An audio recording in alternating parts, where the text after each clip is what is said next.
Bienvenidos a una nueva edición del Sofá Inmobiliario. Hoy tenemos con nosotros aquí a Ana Gener.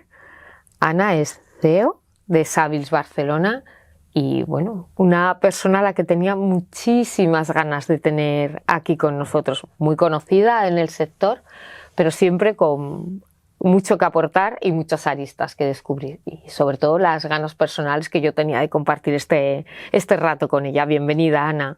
Muchas gracias, Gemma, y las ganas son las mismas, porque estás haciendo una labor fantástica y muy feliz de estar aquí contigo.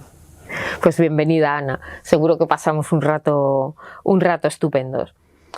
Yo he comentado que eres CEO de Savills Barcelona, pero me gustaría que nos cuentes tú quién es Ana, porque eres muchísimas cosas más.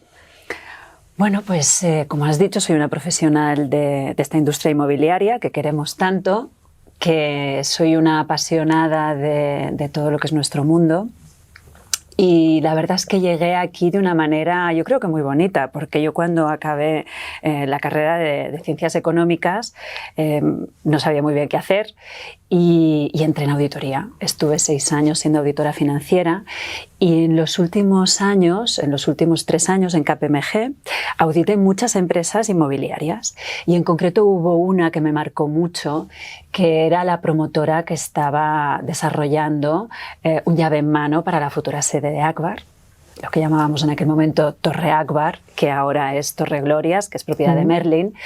Y hubo un momento que me marcó mucho, que fue que después de estar 2 años auditando todo aquello, ¿no? La compra del suelo, los hitos de obra, pues Layetana, que era el promotor, tuvo el detalle de invitarnos cuando ya faltaba muy poco para finalizar la torre. Y yo recuerdo que fui con el socio que firmaba el informe de auditoría y con la gerente, y fuimos los 3 para ahí, y a mí me impactó tanto, después de estar bregando con la cuenta de explotación, el balance, ¿no?, de ese edificio, pues ver la belleza de ese edificio, lo bonita que se veía nuestra ciudad desde allí, y luego lo que nos contaban, ¿no?, que Gloria sería la puerta a algo que yo no había oído hablar nunca, que era 22@, ¿no? Y que allí pues se tenía la vocación de que venían empresas del mundo, no decíamos digital, sino tecnológicas.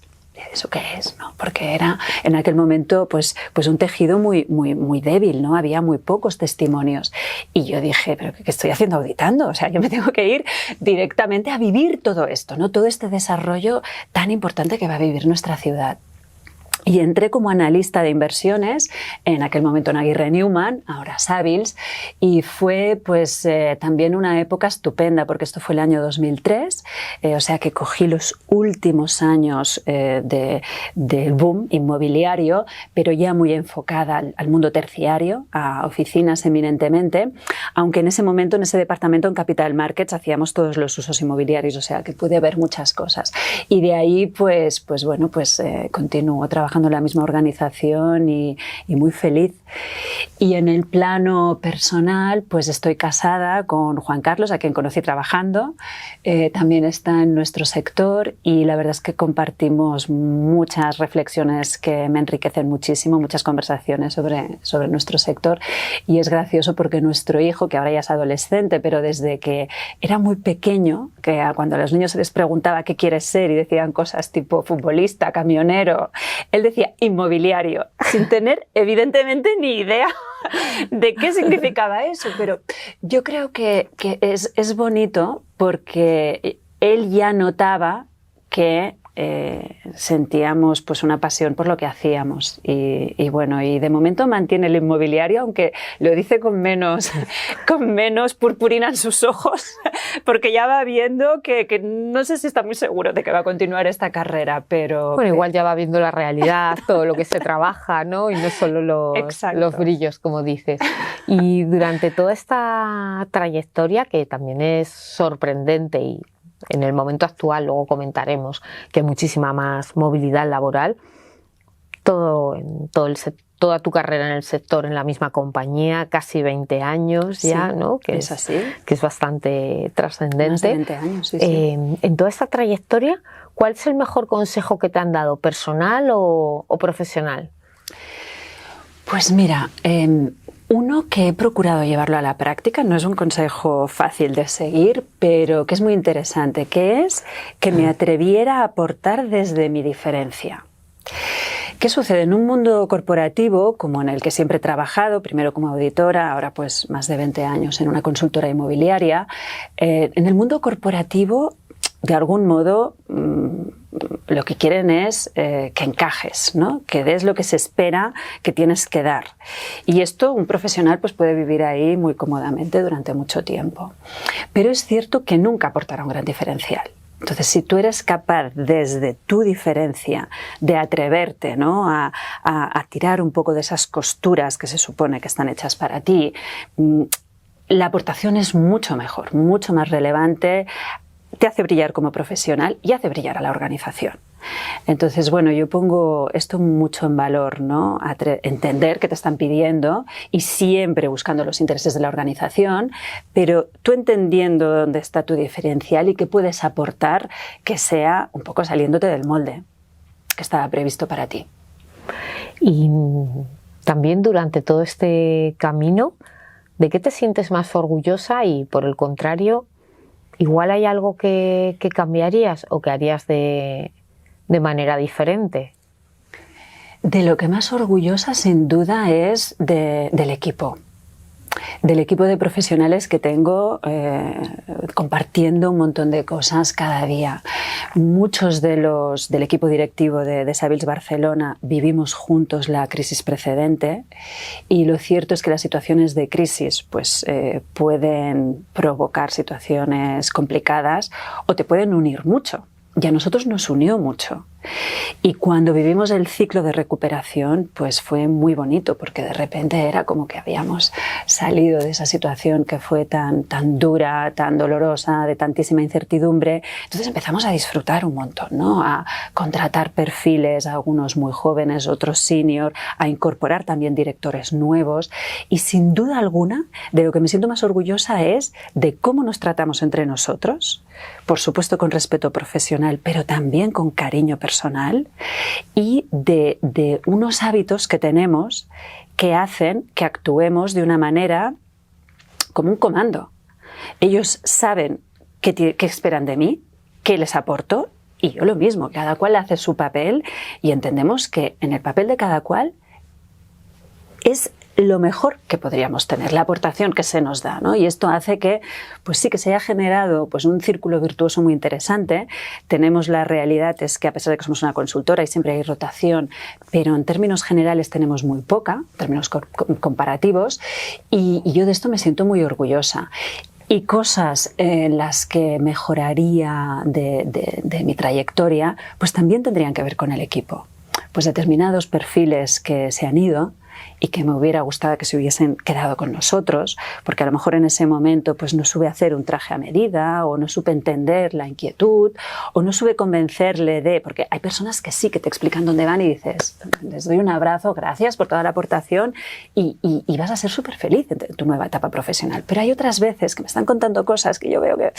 Digo, pero si tú eres consultor, si a ti lo que te gusta es el deal, a ti lo que te gusta es este entorno de profesionales que tenemos, ¿qué vas a hacer ahí donde vas, no? Te vas a aburrir a los 3 días, y lo veo clarísimo, pero también hay que dejar ir, hay que acompañar, y a lo mejor pues esto es lo que me hubiese gustado, ¿no? Tener esa flexibilidad en ese momento para que se hubiesen quedado con nosotras las personas que yo creía que serían más felices con nosotros. Y aparte de estas pequeñas cosas, ¿no? que te hubiera gustado cambiar, gran tema, luego comentaremos la retención del talento. ¿Qué crees que te has dejado por hacer? Bueno, pienso bastante, ¿no? en qué aportación tiene nuestra profesión y trato de dedicarme a ello. Y yo realmente creo que nuestra profesión tiene una incidencia en las oportunidades de progreso de una sociedad. O sea, en función de cómo sea la infraestructura inmobiliaria de una ciudad, habrá más o menos puestos de trabajo intensivos en conocimiento, por ejemplo, o habrá más o menos facilidad de acceso a la vivienda. Entonces tenemos retos enormes. Yo creo que hay cosas que nuestra industria está haciendo muy bien, El parque de oficinas o el parque logístico, por ejemplo, yo creo que son ejemplos a nivel europeo. Pero tenemos un gran reto con el parque de vivienda, que hace falta promover vivienda de toda la tipología, en régimen de alquiler, en régimen de compraventa, social, asequible y libre. Nos falta producir gran cantidad de vivienda. Entonces, bueno, ¿qué me he dejado por hacer? Hablo más bien de nuestra industria, ¿no? Tenemos que tratar de ver cómo podemos ser grandísima parte de la solución a este problema tan grave que tiene nuestra sociedad de acceso a la vivienda. ¿Y para ti algún reto o algún sueño por cumplir que tengas pendiente? Bueno, a ver, yo no creo tanto en una acción que de repente se desencadene un sueño, un chasquido de dedos y que suceda algo maravilloso, sino que yo más bien pienso que para conseguir algo que valga la pena tiene que haber ahí una tenacidad, un esfuerzo, un foco que dure años. Con eso se consigue cumplir sueños.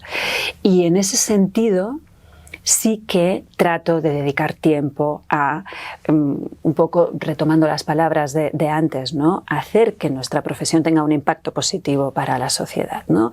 Atrayendo determinadas empresas, atrayendo determinado talento, determinadas inversiones, y en este sentido pues yo le dedico tiempo a escribir artículos, le he dedicado mucho tiempo a dar charlas en la universidad, a asistir a foros económicos fuera de nuestra industria inmobiliaria para tratar de, con mi experiencia, explicar qué condicionantes se deben dar para que esto suceda, ¿no? Para tratar de atraer este talento, estas empresas, estas inversiones. Y ahí estamos. Y mi sueño es un sueño que me va a durar toda la vida, que ya llevo pues 20 años construyéndolo y viendo resultados, pero todavía viendo que pues, se puede hacer mucho más, y yo pienso dedicar el resto de mi vida profesional y a lo mejor hasta jubilación a tratar de explicar qué condicionantes se deben dar para que esto suceda. Sí, los pequeños hábitos atómicos que hacen la diferencia, ¿no? Mantenidos en el tiempo. Y aterrizándolo como más en el sector y en el momento trepidante que estamos viviendo, con cambios de escenario, quizás por el ajuste de tipos y demás, ¿cuál crees que puede ser y los cambios sociales, que creo que son bastante relevantes, no solo de tendencias, sino también problemáticas como la que comentas, ¿cuál crees que puede ser la tendencia que domine el sector en los próximos meses o para el 2025-26? Bueno, yo creo que hay 4 tendencias que te diría que van a ser pilares fundamentales en los próximos años. Uno es innovación en general, introducir la digitalización, introducir la gestión del dato en todos los eslabones de la cadena de valor inmobiliaria, desde cómo un promotor estudia un suelo a cómo diseña el producto final, a cómo lo vende. O sea, en todos los eslabones tenemos que introducir más innovación, toda la tecnología aplicada a la industria inmobiliaria, que sobre todo en términos constructivos sigue siendo muy artesanal. Luego el segundo pilar sin duda debería ser respeto al medio ambiente, sostenibilidad, porque somos una industria muy contaminante y tenemos que contribuir a este objetivo que deberían tener todas las ciudades de tender las emisiones a cero. Un tercer pilar que para mí es fundamental, que es la cohesión social. Los proyectos inmobiliarios deben contribuir a más oportunidades para la sociedad. Y un cuarto pilar que para mí también es importante, que es conceptualizar los espacios de los edificios que ocupamos y también las ciudades en las que habitamos, que sean bellos, que provoquen bienestar. Esto es muy Bauhaus, ¿no? Que tras el horror de la Segunda Guerra Mundial en Alemania, ¿no? Ciudades arrasadas, que se había perdido totalmente la perspectiva, el arraigo de lo que había sido una ciudad. Esos arquitectos tenían clarísimo que cualquier edificio, por humilde que fuera en su conceptualización, tendría que ser bello, tenía que provocar bienestar a sus habitantes, ¿no? Y yo creo que esto es algo que también debemos tener muy presente y recuperarlo. Y yo cuando en el despacho, ¿no?, en la oficina, cogemos un gran proyecto, trato de hacer un repaso y decir, bueno, la solución que vamos a dar va a contemplar estos 4 pilares, va a introducir innovación, va a ser respetuosa con el medio ambiente, va a tener un impacto social de algún modo, y si no lo tiene vamos a tratar de ver cómo lo podemos hacer que lo tenga, y va a provocar bienestar a quien lo utilice, que es otra manera de conceptualizar la belleza, ¿no?, que aporte este bienestar que es calidad de vida al final. Sí, bueno, ese es el bienestar que llamamos por los 5 sentidos a raíz de cómo son los proyectos, ¿no? Cómo están diseñados tanto en la gran escala de ciudad como a la escala personal. Además, tú siempre has valorado, ¿no?, este tema de la belleza y has hecho una gran labor pedagógica con ello, ¿no?, con la mirada de Artemisa, con esa publicación de esas fotos de arte, que lo sigues haciendo cada mañana. Cada mañana llevo ya muchos años y ahí estoy, porque es que a mí me impacta tanto que pienso, bueno, esto hay que darlo al mundo, a quien lo quiera contemplar, ¿no? Porque empezar el día con una conexión de este tipo le da un brillo distinto, ¿no?, a todo lo que vas a hacer. Totalmente, y yo creo que quien lo recibe capta esa energía y lo asume para él con mucha gratitud. Porque lo hago con mucho cariño y con esa voluntad. Pero... como persona que lo ha estado siguiendo muchos años. Y en cuanto al talento que comentabas antes, ¿no?, quizás el pesar o lo difícil que es muchas veces leer un perfil para saber siempre lo que necesita o retenerlo, pero ¿qué es para ti el talento? Talento, para mí... debe partir de conocimiento, sin duda. Luego, comprender cada perfil, qué se le da bien hacer. Yo, por ejemplo, que te contaba antes que era auditora, ¿no?, yo me sentía muy cómoda detrás de mis Excels, y cuando entré en Aguirre Newman entré en pánico porque vi que me tenía que relacionar un montón con la gente. Yo al principio no, o sea, yo quiero hacer mis análisis y yo hablar con la gente, y luego me di cuenta justamente que era lo que se me daba mejor, que yo tenía facilidad para construir relaciones de confianza, sólidas, de transparencia, y esto a mi trabajo me ha ayudado mucho, pero yo no sabía que tenía esta aptitud. Entonces yo a la gente joven siempre intento decirle, ¿a ti qué se te da bien hacer?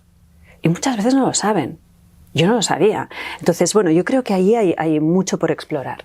La actitud, sin duda, yo creo que eso es crucial. Vamos, es que si no hay buena actitud, da igual el conocimiento que tengas y que seas un crack en determinada aptitud. La actitud es crucial. Y por último, yo diría 2 aspectos que hacen brillar mucho a los profesionales en este momento en el siglo XXI es, 1, que sepan trabajar en equipo, que sean capaces de crear inteligencias colectivas en las que profesionales diversos, de diferentes formaciones, diferentes aptitudes, etcétera, aporten desde su perspectiva y desde su ámbito y que disfruten de esta aportación. El trabajo en equipo yo creo que es crucial. Y luego una cierta visión humanística, que para mí esto significa autoconocimiento y tener curiosidad por comprender al otro. O sea, comprendernos a nosotros mismos, que esto es un proyecto que puede durar la vida entera, pero ayuda mucho a comprender al otro. Y el otro a veces es un compañero, a veces es un cliente, otras veces es entender el mundo, qué va a suceder, tratar de anticiparte, y quien tiene esta visión de comprenderse a sí mismo y de comprender a los demás es quien muy a menudo da con la solución ante retos muy complejos. Has comentado respecto a la formación. ¿Qué importancia tiene para ti la formación específica? Estos sofás los hacemos desde el club de Alumni Real Estate del Instituto de Empresa, donde, como sabes, tenemos la suerte de tener los programas de referencia en el sector inmobiliario, ¿no? Por la cantidad de programas que hay, por las temáticas que se tocan. ¿Qué importancia tiene esta formación tan centrada? Yo creo que es crucial y que los profesionales jóvenes o los que salen de las escuelas de negocio después o de haber tenido una formación técnica o de ciencias económicas, como fue mi caso, y se quieren dedicar al inmobiliario, poder tener acceso a una formación específica de esta calidad es una suerte inmensa. En mi caso, cuando yo entré en el inmobiliario, justamente yo, como venía de finanzas, me sentía muy fuerte en aspectos financieros. Luego vi que relacionalmente se me daba bien y que enseguida conectaba con mis clientes, pero tenía una cierta ansiedad del negocio. O sea, ¿yo cómo aprendo de negocio? Porque me parecía como un poco jeta aprender by doing, ¿no? Digo, yo quiero un marco teórico y hice todo lo que encontré. En un curso enfocado en el IS, me saqué la titulación RICS, porque yo tenía deseo de conocimiento de negocio, aparte de ir trabajando, que al final es una grandísima universidad. Entonces, que ahora haya una formación específica tan bien organizada, con profesores de excelente nivel, me parece un lujo que ya lo hubiera querido yo cuando entré en nuestra industria. Yo, como exalumna de uno de esos programas, sé que es un lujazo, y más si vienes como yo, ¿no?, del mundo de la arquitectura. Y para terminar este bloque de preguntas más personales y de tu opinión personal en cuanto a lo profesional, y dar paso a las preguntas que nos hacen los socios del club para ti, si no te hubieras dedicado al inmobiliario, ¿dónde te podríamos haber visto? Pues mira, dedicándome al inmobiliario he descubierto que me encanta la arquitectura. O sea que me hubiera gustado mucho estudiar arquitectura, pero esto lo he sabido más tarde, no a los 17 años, que es cuando tuve que decidir, ¿no? También el urbanismo. Yo le tengo un grandísimo respeto al urbanismo y me gusta mucho y procuro formarme en urbanismo, porque considero que es una herramienta excelente para la cohesión social, para la generación de progreso para nuestra sociedad, y me hubiera gustado mucho esta disciplina, que es compleja pero apasionante. Pero fuera de nuestro ámbito, pues lo tengo claro, me hubiera encantado dedicarme a algo relacionado con el mundo del arte. Me hubiera encantado trabajar en una galería, escribir sobre arte, dedicarme, que mi trabajo fuera ir a ver exposiciones por el mundo. Bueno, esto sería para mí algo maravilloso. Pero bueno, lo voy haciendo, aunque no profesionalmente, con lo cual pues lo disfruto de igual manera. Precisamente Leticia Pont, de Junon Investment, que es nuestra próxima invitada en el sofá, somos muy afortunados porque es una grandísima profesional, aparte de una gran amiga, nos ha dejado esta pregunta para ti, que es: ¿de dónde viene esa pasión por el mundo del arte? ¿Es desde pequeña? ¿Es familiar? Bueno, desde pequeña yo ya notaba que a mí me sentaba muy bien estar en contacto con el mundo de la cultura en general, escuchando música, leyendo un libro que me gustaba, pero es verdad que la sensualidad del mundo del arte es como tan impactante que yo lo notaba mucho de pequeña. Y no me hacía falta ver una obra de arte en un museo, a veces en un libro. Yo ya percibía que aquello me impactaba. Es así. Y ahora que en Google puedes poner Picasso y lo que te sale ahí te puedes pasar 2 meses seguidos viendo obras de arte, bueno, es que me parece un lujo brutal. Y sí, es algo que yo lo tengo muy incorporado a mi vida y trato pues de que más gente lo incorpore, porque pienso que es algo muy positivo. Fantástico. Y aprovechando, ahora te traslado la pregunta que nos dejó Jorge Pérez de Leza para ti, pero aprovechando la temática de estar hablando del arte, Pilar Nieto nos pregunta, te dejo también a colación de esta fascinación tuya por el mundo del arte, ¿cómo consideras de positivo o de negativo que puede ser la vinculación de arte en nuestro sector, en real estate, y qué retos y oportunidades puede tener el sector de real estate vinculado al mundo del arte? Bueno, es una pregunta muy interesante, y lo cierto es que sí, yo he querido iniciar una reflexión sobre cómo en los espacios inmobiliarios el arte puede generar un impacto positivo en los usuarios. Si vamos a ver en Estados Unidos grandes edificios de oficinas, es bastante habitual ver en los vestíbulos obras de arte muy relevantes, ¿no? De arte contemporáneo muy bueno, o de esculturas, o de una arquitectura, esto ya histórico, ¿no? Que está buscada justamente para que quien utilice ese espacio pues se sienta bien. Y yo creo que de la misma manera que un edificio de oficinas que es respetuoso con el medio ambiente, por ejemplo, ¿no? y tiene plantas autóctonas, y esto hace pues, que en las certificaciones de sostenibilidad pues, se le valore. Yo pienso que un edificio de oficinas, lo podríamos traer a otros, en los hoteles es muy obvio y en el mundo residencial también, pero también en sitios más de paso se podría entender que un propietario que hace el esfuerzo de poner una obra de arte en los espacios comunes para que todo el mundo que transite por allí lo disfrute y tenga una pequeña conexión con esa obra de arte, pienso que se le debería valorar. Y a día de hoy ya se le valora porque es un elemento diferenciador, pero yo creo que es bueno que hablemos de ello, que tomemos conciencia para alentarlo. Y además se podría establecer aquí una conexión, yo creo que muy interesante, entre lo que es el mundo inmobiliario y el mundo de los artistas, un ecosistema de artistas fantástico que tenemos. Y que podríamos estar aportándonos muchísimo más valor mutuamente. Y que esto, fíjate, en el siglo XIX en Barcelona, cuando arrancó la industrialización, aquellos empresarios tenían muy claro que el dinero de la industrialización tenía que ir a contratar edificios, arquitectos determinados que hicieran edificios, pero no solamente, que esto es muy obvio, ¿no? Que casi es la construcción de Barcelona, pero también artesanos que hacían muebles, joyas, ropa.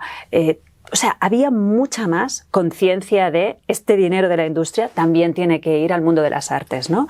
Y bueno, yo creo que ahí hay mucho por hacer y mucho por explorar y que lo veremos. O sea, es que estoy convencida que esto lo veremos porque tiene mucho sentido. Yo creo, vamos, estoy convencida también. Quizás falta esa valoración más tangible, ¿no? Para que acabe de materializarse de forma más potente. Retomando la pregunta que te dejó Jorge, él, que también es un apasionado de Barcelona por tema familiar, como tuvimos la suerte de que nos explicara, Jorge, te quería preguntar cuál crees que va a ser la tendencia que dentro del real estate sea la predominante en Barcelona en los próximos 5 años. Qué bien, Jorge, gracias por esta pregunta tan bonita y la verdad que ilusión porque es un profesional que sigo y admiro mucho. Y bueno, trataré de ser escueta. Y voy a hablar solo de 2 tendencias que yo creo que van a ser diferenciales. Barcelona yo creo que tiene unas cartas muy buenas en todo lo que es el mundo de ciencias de la salud, porque hay una tradición de industria farmacéutica, de biomedicina, de investigación científica en general, que hay una formación pública muy buena. O sea, de hecho, Cataluña está delimitado por la Comisión Europea como Strong Innovator, un área en la que se da la innovación de manera bastante natural por el ecosistema que hay, debido a, o sea, el Strong Innovator viene sobre todo por las publicaciones científicas que hacen las universidades públicas y por la calidad universitaria en materia científica. Entonces, esto está generando un talento que es deseado por muchas empresas del mundo life science. Y hay otro aspecto que es algo desconocido, pero que es muy interesante, que es que en Barcelona está el Supercomputing Center, que es un centro de computación científica, que para lo que sirve es para hacer simulaciones y que la ciencia avance. Y están habiendo grandes avances en la medicina personalizada, que es el futuro de la medicina, ¿no? Un tratamiento de cáncer no tiene que ser igual para todo el mundo, sino en función del perfil de cada cual, ¿no? Por ejemplo, ¿no? Y hay muchísimas otras aplicaciones. Están saliendo muchas spin-off en este sentido de investigadores que están en el supercomputing y que luego tratan de, o sea, le ven una aplicación a la medicina y hacen su propia empresa. Entonces, ahí yo creo que hay una potencialidad muy interesante. AstraZeneca ya lo ha visto, que recientemente ha decidido hacer una inversión muy relevante, es la más importante que ha habido en la industria farmacéutica en España, de inversión internacional. Son más de 1.000 profesionales, son una inversión de más de 800 millones de euros y han prealquilado 25.000 metros cuadrados en un edificio en centro ciudad, y lo que nos debemos preguntar, ¿no?, desde nuestra industria, ¿qué podemos hacer para que esto suceda? Porque es un tipo de industria muy interesante para una ciudad por el tipo de puesto de trabajo que genera, por lo que implica, ¿no?, que haya esta industria en una ciudad. Y yo tengo clarísimo que tenemos los deberes hechos en términos de parque de oficinas, porque tenemos oficinas de primer nivel, a nivel arquitectónico, de sostenibilidad, etcétera, y falta más flexibilidad urbanística para poder hacer laboratorios. El planeamiento a día de hoy es excesivamente rígido en centro ciudad y deberíamos entender que hay que cambiarlo. Es que el urbanismo debe estar al servicio de las necesidades de la sociedad. Sí, eso es una tarea pendiente a nivel nacional, sí, ¿no? Es así, es así. Pero bueno, yo no desaprovecho ocasión para decirlo, sí, porque creo que a veces queda como invertido, ¿no? Que en función del marco urbanístico que hay, que es rígido, por definición, pues a ver qué se puede hacer. Y no, deberíamos tratar de darle la vuelta, ¿no? O sea, esta sería una primera tendencia clarísima, y luego otra que es la logística. O sea, la situación geoestratégica de Cataluña con la proximidad a Francia y todo el recorrido de mercancías que hay, y el puerto, hay ahí una potencialidad muy grande.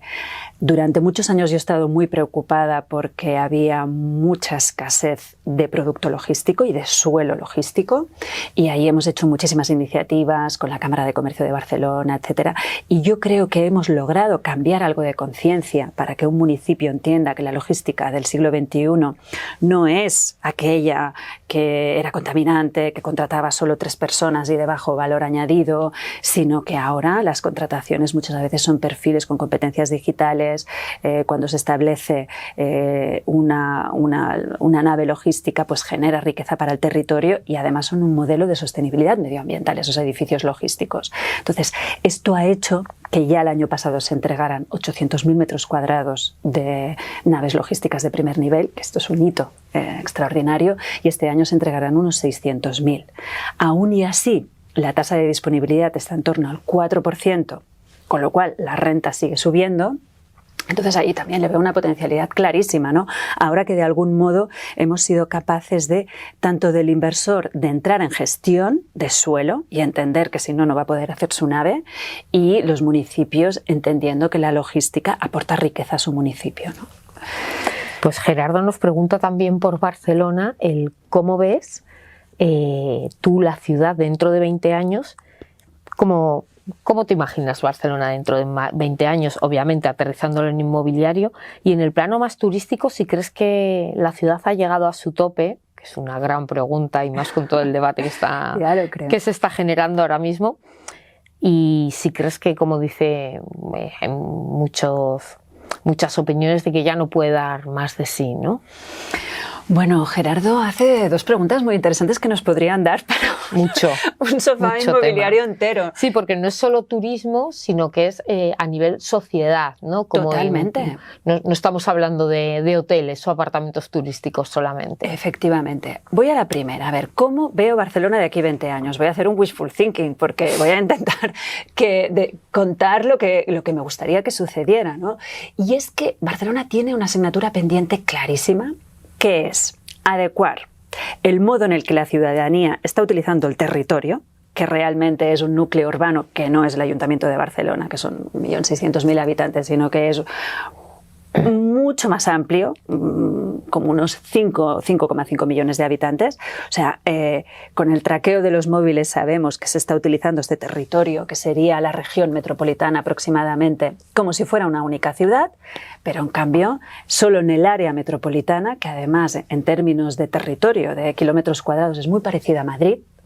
Claro, es que en Cataluña lo que tenemos es 36 alcaldes, cuando en Madrid hay uno.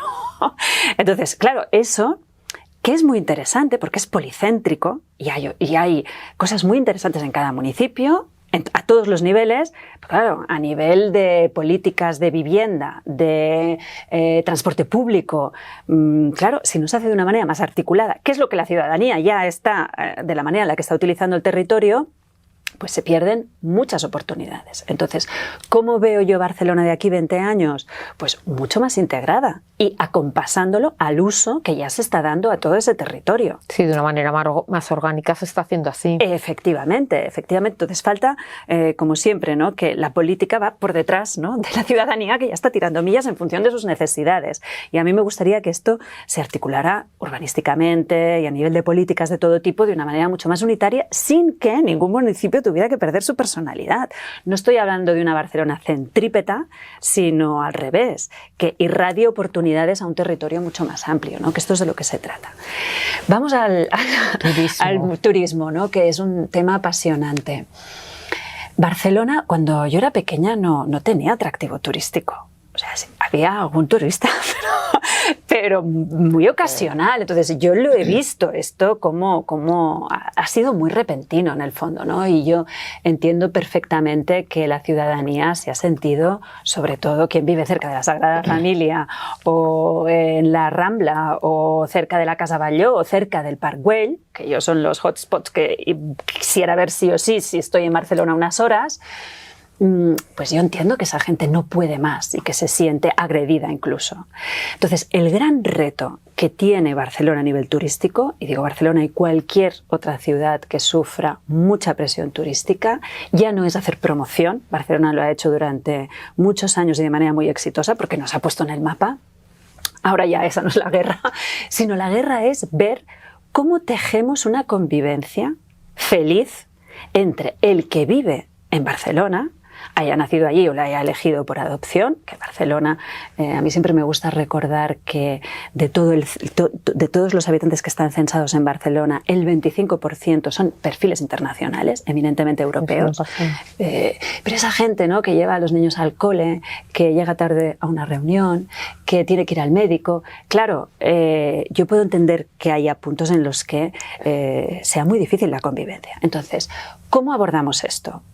Demonizando al turismo, no. Eso no vale. Eso es muy fácil. Y eso es muy populista. Lo que hay que hacer es una gestión... Y muy reduccionista. Muy reduccionista. Si realmente eso que deseas se cumple, a ver qué te encuentras después. Obvio, ¿no? obvio. Lo que hay que hacer es una gestión muy sofisticada. O sea, en realidad lo que hay que hacer es trabajar mucho. No decir no, sino decir sí, pero...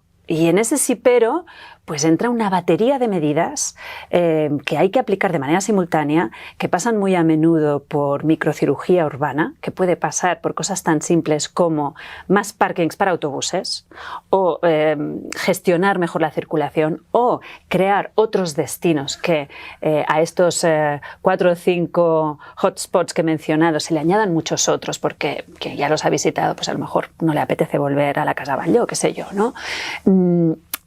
Pero sobre todo yo creo que hay dos cuestiones de mucha profundidad que son, para empezar, la riqueza que emana del turismo que caiga de una manera más transversal a toda la ciudadanía.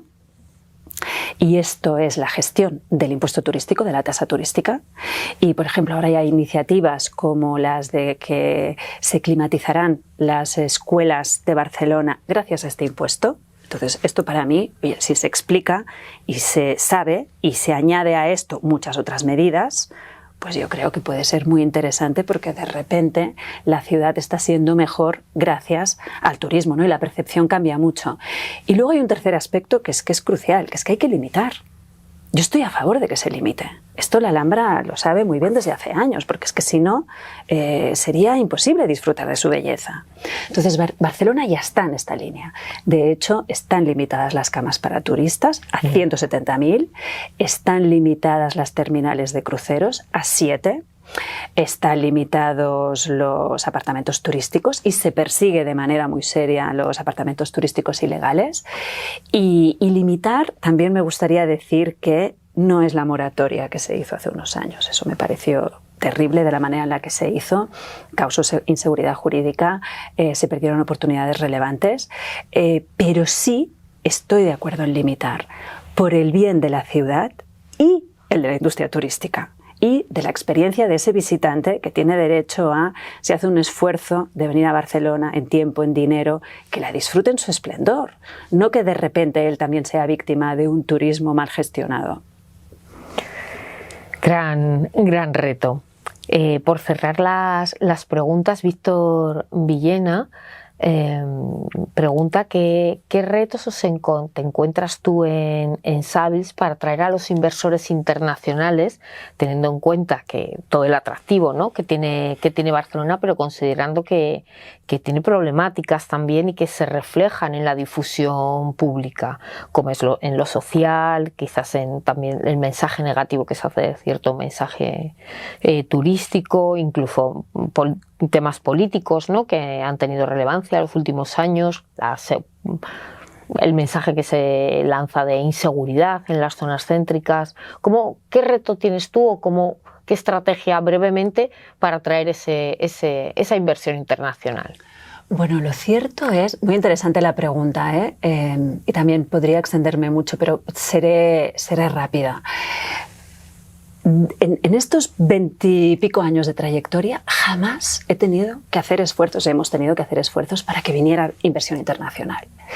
Si miramos el volumen de inversión en oficinas, pues históricamente entre el 75 y el 80% ha sido capital internacional y mucho fondo institucional, core, etc. Si miramos el volumen de logística, te diría que prácticamente el 100%. Si miramos turismo, Barcelona recibe unos 12 millones de habitantes y el 80% es internacional, Madrid está en torno a un 50%, o sea, Barcelona sigue disfrutando de una reputación maravillosa a nivel internacional. ¿Qué frena la inversión? Pues, desde mi punto de vista, determinada regulación jurídica y determinada inseguridad jurídica, que en este momento, sobre todo, está concentrada en el mundo residencial. Ha habido muchos cambios de medidas que han hecho que la promoción residencial se retirara o fuera muy esporádica, y la inversión en Build to Rent, en producto en rentabilidad, también se ha reducido muchísimo. Entonces, esto es, a mi modo de ver, lo que evita la inversión.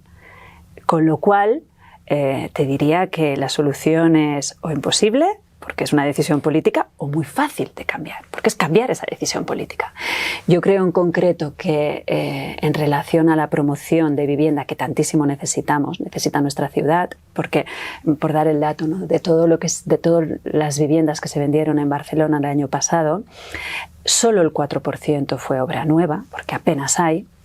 Entonces necesitamos mucha más obra nueva, como decía al principio, y algo que ha frenado muchísimo esa promoción es la obligatoriedad de destinar el 30% de toda obra nueva o de toda rehabilitación a vivienda social, y esto yo creo que el Ayuntamiento lo va a retirar porque es que no ha funcionado. En 8 años se han entregado 22 viviendas. En 8 años se han entregado 22 viviendas. Ese es el rédito de esa política. Entonces, no ha funcionado, no nos rasguemos las vestiduras, hay que cambiarlo. Hay que cambiarlo y tratar de estimular que haya más vivienda con el objetivo de que se reduzca el precio de esa vivienda. Y ya para finalizar, dime una persona que sea relevante para ti a nivel personal, para tu trayectoria o que sea un gran referente. Pues mira, yo cuando empecé en el inmobiliario y Santiago Aguirre y Steven Newman me dieron la responsabilidad de llevar nuestra oficina de Barcelona, yo me sentía, seguramente habría mujeres, pero yo veía muy pocas. Y las que había me fijaba un montón, porque todos buscamos referentes y de quién aprender, ¿no? Y he aprendido muchísimo de los hombres y tengo muchos hombres referentes, pero claro, tú intentas buscar más gente con la que te conectes de manera más fácil. Y ahí estaba brillando como un sol Concha Osácar. Y sigue brillando como un sol, y para mí, sin que ella lo sepa, pues ha sido fuente de inspiración constante durante toda mi trayectoria. Yo creo que Concha ha sido como gran referente y muy inspiracional para mucha gente. Y finalmente, antes hemos estado comentando que la siguiente invitada será Leticia Pons. ¿Qué pregunta le dejas a Leticia? Pues mira, me hace mucha ilusión que sea Leticia la próxima invitada vuestra, porque yo le tengo un afecto enorme. Yo a Leticia la descubrí en su dimensión más profunda y espiritual, porque me dio una clase de yoga, nos dio a varias una clase de yoga, y ahí descubrí de Leticia muchas cosas que van mucho más allá del yoga y de esa clase en concreto. Y me gustaría preguntarle más en esos aspectos espirituales, pero por no hacer de menos a su brillantísima trayectoria profesional, hay algo que sí que me gustaría mucho que desarrollara para todos nosotros, yo la escucharé con mucha atención, que es que ella, que lleva trabajando con un fondo alemán tantísimos años, ¿no? Este dinero institucional, largoplacista, que sé que todas las ciudades queremos atraer, ¿no? Porque sé que aporta valor, el que está ahí para quedarse. De todos modos, este es su ADN de los fondos alemanes, pero yo he visto cambios relevantes de hace 20 años ahora, ¿no? Están en muchos más segmentos inmobiliarios, están asumiendo riesgos de otras maneras y me gustaría que desarrollara un poco todo esto, ¿no? ¿Cómo ha evolucionado el perfil de los fondos alemanes? Esto es lo que me gustaría que nos contara. Pues se lo trasladamos en nada, que tendremos la suerte de tener a Leticia con nosotros, igual que hemos tenido la gran suerte de tenerte a ti hoy, Ana. O sea, un placer y fantástico. Muchísimas gracias y gracias a todos. Nos vemos en el próximo Sofá Inmobiliario.